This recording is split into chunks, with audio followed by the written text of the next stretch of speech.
Hi everyone, right, I've got a video for you today about Chinese assassination with a poisoned dagger and a decapitated head. But I'm not going to tell you about it. It's actually the idea and the information of Sengoku Studies. That's Scott from Sengoku Studies. Now my aim is to get Scott's subscribers up. So what I'm going to do is wait for Scott to message me here or talk on this, and I will pin his post to the top. Follow Scott and go and have a look at his channel. So what you're about to see is a bit of information at first to watch about the setup of the dynasties and who's fighting who, but then it gets into a really good story about a Chinese man trying to assassinate a Chinese king with a dagger. So here's a brief overview. Somebody wants to kill the great king. So two people go along dressed as nobles with a decapitated head.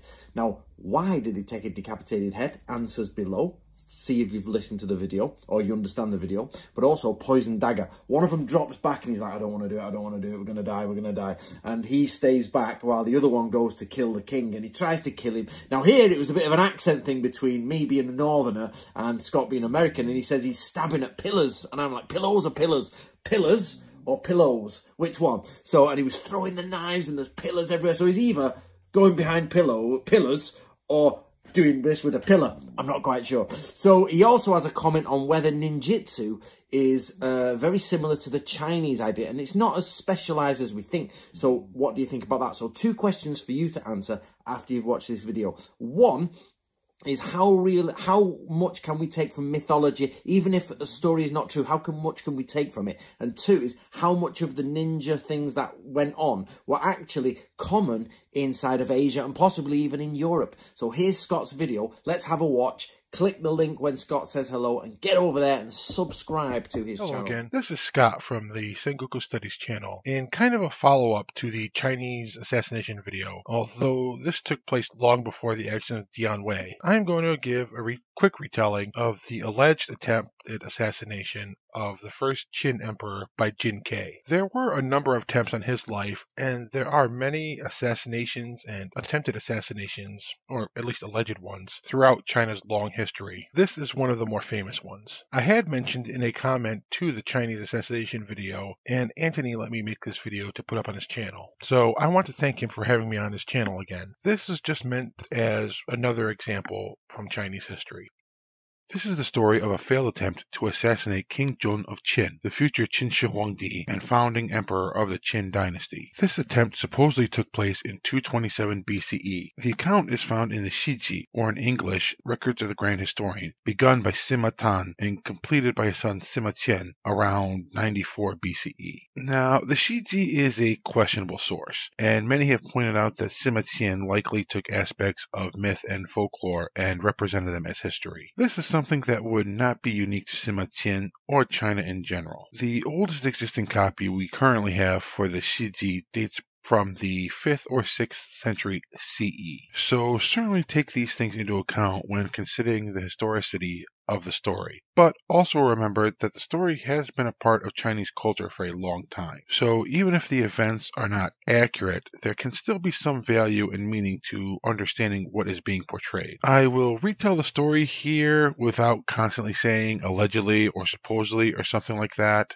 By 228 BCE, the Warring States period in China was nearing its conclusion. King Zhong of Qin was only a few short years away from annihilating the remaining kingdoms and creating a united empire under his rule. He had taken the kingdoms of Han, then Wei, and moved on to Zhao. After his conquest of Zhao, he set his sights next on the kingdom of Yan. Du Kang was his first target in Yan due to being very fertile land. Crown Prince Dan of Yan knew that Yan could not resist Qin militarily. In 227 BCE, with a Qin invasion seeming inevitable, he called upon one of his retainers, a warrior named Jin Kai, who originally hailed from the defeated kingdom of Wei. A plan was devised to stop Qin in a single stroke without a battle. There was a disgruntled Qin general, Huan Yi, who wanted revenge on Qin and had a bounty on his head for 1,000 gold pieces. Jin Kai discussed the plan with Huan Yi, and he was convinced it would work.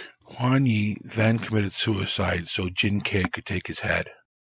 The plan was for Jin Kei and another assassin named Qin Wu Yang to infiltrate King Jong's palace by means of fake identities and false pretenses. They posed as noblemen from Yang, acting as emissaries to beg for mercy. To show their sincerity and submission, they brought the head of Huan Yi and a map of Du Kang as gifts. Upon entering the palace and seeing King Jong, Qin Wu Yang began to act so nervous he was almost paralyzed with fear. Jin Kei made excuses for him and flattering King Jong in the process. At this point, Qin Wu Yang was barred from proceeding any farther into the palace.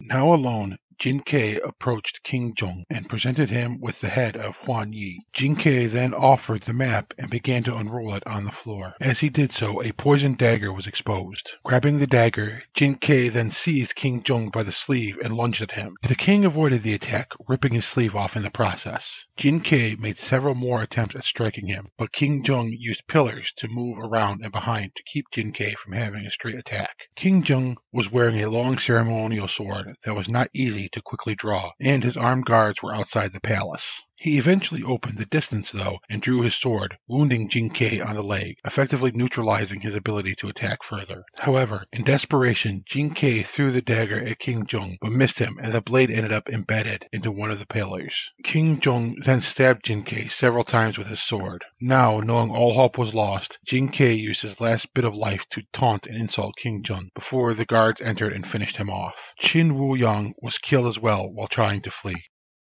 It is sometimes said that it was Jin Kei's failed attempt that was the beginning of King Jong's extreme paranoia with assassination and obsession with his own mortality. Despite ultimately failing, Jin Kei had come very close to succeeding in altering the course of Chinese and world history. In it, we see methods used that would be common in many assassination plots spread across time and geography: false identities, infiltration through subterfuge, concealed weapons, and so on. Assassinations in Japan would also often be carried out through shady means, as obviously the most effective way to eliminate a target is to not let them know that you are coming. For example, the Akamatsu assassinated the shogun Ashikaga Yoshinori by inviting him over to their residence for a no performance. While the exact means may change, a lot of the basic concepts are found across the world. I am hesitant to call this ninja style. Perhaps if we want to have a better look, we should stop mystifying and accept that a lot of what made the so-called ninjas seem unique was really just how common techniques and skills were manifested in Japan.